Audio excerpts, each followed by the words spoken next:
Hello guys, welcome back to my channel. আজকে চলে গেছিলাম জয়ন্তী আন্টির নাতনির অন্নপ্রাশনে। সেখানে যেতে যেতে দেখো ট্রেনে করে আমাদের কিন্তু চলে যেতে হয়েছিল মদনপুরে।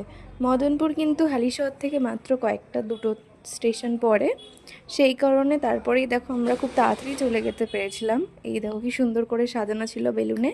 এই যে জয়ন্তী আন্টির সাথে দেখা হয়ে গিয়েছিলো যেতে যেতেই, কথাবার্তা বলে বলল যে টুকটাক যেগুলো স্ন্যাক্সগুলো আছে। আসলে দুপুরের বেলায় অনুষ্ঠান, তা সেরকমভাবে কিছু খেতে পারিনি। জাস্ট একটু গরম লাগছিলো বলে আইসক্রিম খেলাম, আর বাবা জাস্ট একটু পকোড়া আর কফি, মাও তাই খেয়েছিল।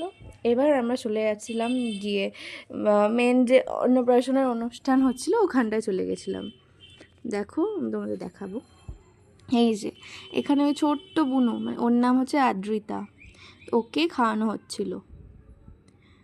ফার্স্ট টাইম অন্নপ্রাশন তো, মানে ফার্স্ট টাইমই হয়, মানে ফার্স্ট টাইম ভাত খাওয়ানো, সেটা খাওয়ানো হচ্ছিল। একটু একটু করে খাইয়ে দিচ্ছিল। ফার্স্টে অন্ন দেওয়া হয়েছিল আর তারপরে ওই পায়েস খাওয়ানো হচ্ছিল। যেহেতু খুব মিষ্টি ছিল না, ও খেতে ভালোবাসছিল অনেক, টুকটুক করে একটু খাচ্ছিল। তারপরে আমরা চলে গেছিলাম একটুখানি ছাদে। ভাবলাম ছাদে গিয়ে একটু ছবি তুলে নিই, যেহেতু নিচে টাইম পাইনি। তো তারপরে চলে গেছিলাম খাওয়া দাওয়ার জায়গায়। সেখানে দেখো কি সুন্দর করে সব কিছু গোছানো সাজানো গোছানো ছিল। আর একদিকে আমার মা বসেছিল আর ওইদিকে আমার বাবা বসেছিল। আমরা যেহেতু তিনজনেই গেছি, সেই কারণে আমাদেরকে একটু তাড়াতাড়ি ফেরারও ব্যাপার ছিল একটু। এই যে দেখো আমি আর আমার মা খেতে বসে গেছিলাম তাড়াতাড়ি, তাও প্রায় 2-2:30 তার বেশি হয়ে গেছিলো। এই যে এখানে সমস্ত আইটেমসগুলোর নাম লেখা আছে। দেখি ফার্স্টেই দিয়েছিল স্যালাড, সস অ্যান্ড পনির পাসিন্দা, যেটা কিনা খেতে অনেক সুন্দর ছিল।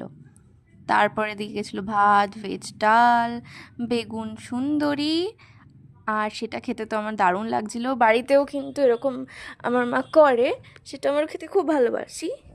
অ্যান্ড এখানেও পেয়ে আমি খুব খুশি হয়ে গেছিলাম। অ্যান্ড তারপরে ছিল দই কাতলা। দই কাতলাটাও খুব সুন্দর হয়েছিল খেতে, সবাই বলছিলাম আমরা। আর তারপরে ছিল গিয়ে পোলাও আর চিকেন কষা ছিল। যেহেতু আমি চিকেন খাই না, সেই কারণে আমি নিয়ে নিয়েছিলাম পনির। এই যে আমি খাচ্ছি, আর খেতে এত ভালো লেগেছিল। আর আমি পোলাও, পনির, আলুর দম, ফুলকপি এগুলো খুব ভালোবাসি খেতে। কিছুদিন হলো আমি ফুলকপিটা ছেড়ে দিয়েছি, খাওয়া হয় না। বাট এখানে তো সমস্ত খাবারগুলো খুব সুন্দর ছিল। অ্যান্ড মাকেও আমি দেখিয়ে দিচ্ছিলাম, যেহেতু মা চিকেন ফিকেন খাচ্ছিলো, মা বলছিল